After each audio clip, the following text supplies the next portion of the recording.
Hey everybody, hope you all having a good day today and time for another YouTube video. And as usual, I'm driving a lot.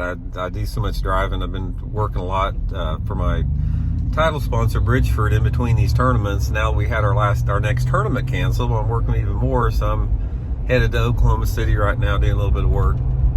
And I just wanted to pass along a question that one of the subscribers I had wanted some comment on, which is an excellent question, and they wanted to know how do these pros afford to fish the tournaments? Because a comment was made, it's like, you're talking these guys, it costs $60,000 to $100,000 a year to fish these tournaments, and how do they afford it? And that's just a great question, because I want to give you a little bit of my personal insight, because this is sort of a topic that's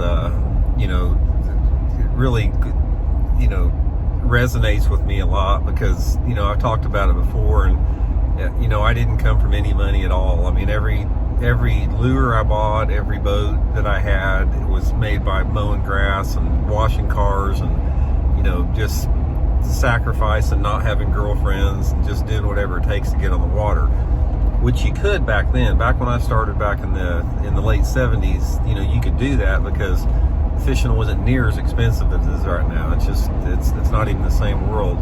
And I've always wanted to know what it was like to fish with zero financial distractions, because I've never had that my whole career. I've always had bills to pay and had the responsibilities that sucked up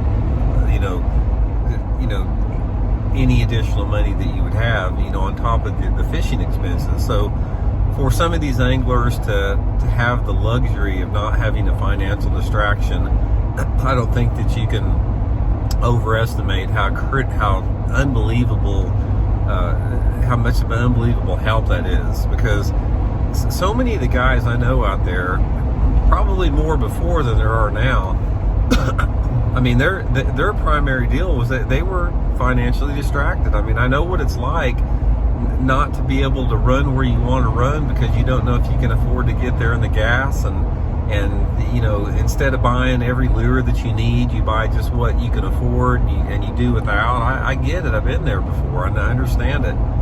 And I see so many of these guys out there today. It's like these, whether they're 20 years old or 60 years old, they're driving $70,000 trucks, $100,000 boats, pre-practicing, practicing, have super nice houses, and it doesn't really equate the money that they win or the money that they're pulling down from sponsorships. It doesn't really equate.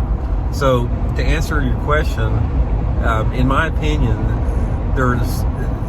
you can sort of break this up as far as in percentages, and I think that there's probably, just from what I know, the guys that I know and the guys that I talk to, been around it a lot, about half the people out there that are professional fishermen they're independently wealthy, or their families are, and they don't have to worry about catching a bass, because they'll be out there year after year after year, because they just have the financial safety net to do that. And that I can't even comprehend in my mind how incredible that would be, to be able to do that and not have that distraction hanging over your head, because it's always hanging over mine. And and I've had a fairly successful career, and it's still something you deal with.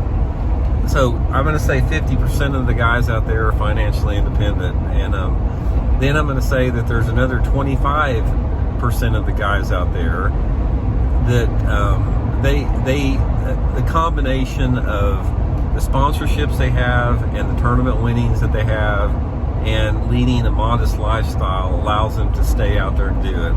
They've put together a stable of some financial sponsors that cover a lot of their expenses, entry fees, that type of stuff, and they can supplement that by their winnings, or like what I do in between the tournaments, work for some of my sponsors too. So that's another 25%. And then I think you have another 25% out there that are just, they're in debt over their head. They've got credit card bills, piled up, and they've got the financial pressure is just like, off the chart. And it probably surprised you how many of them are out there like that.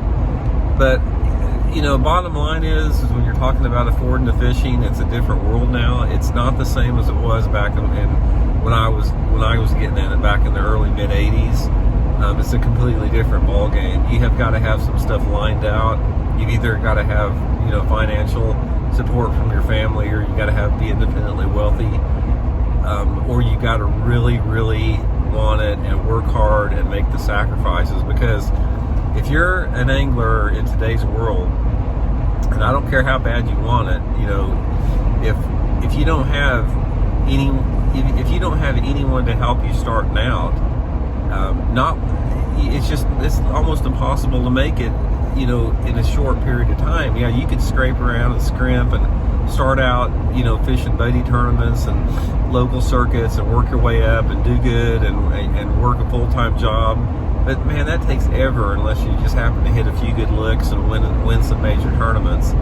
But that's what's changed about that, is that you could do that. When I started out, you didn't have to have money, because there were only 6 professional tournaments a year, and they only cost $600 a piece to fish.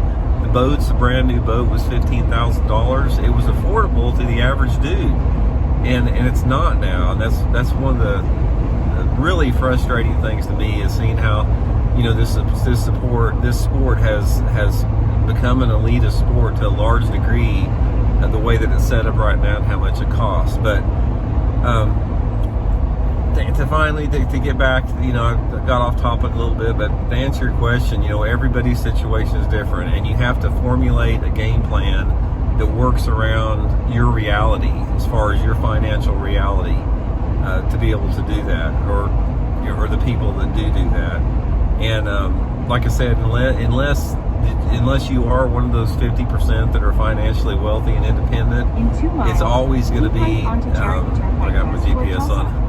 It's always going to be hanging over your head, and that's just something you have to deal with. You have to be able to put that out of your mind when you're on the water, and you have to, once that hammer goes down on the throttle, it doesn't matter what your situation is financially, you have to be able to put that out of your mind for the 8 hours in the water and perform at your top level, because that's how you get out of those situations. So anyway, you gotta love it. I mean, you can make a lot of money in this sport through windfalls and winning tournaments and that type of stuff, or you can lose a lot of money too, if you don't. So it's not for everybody, but the people that do it, the people that do it and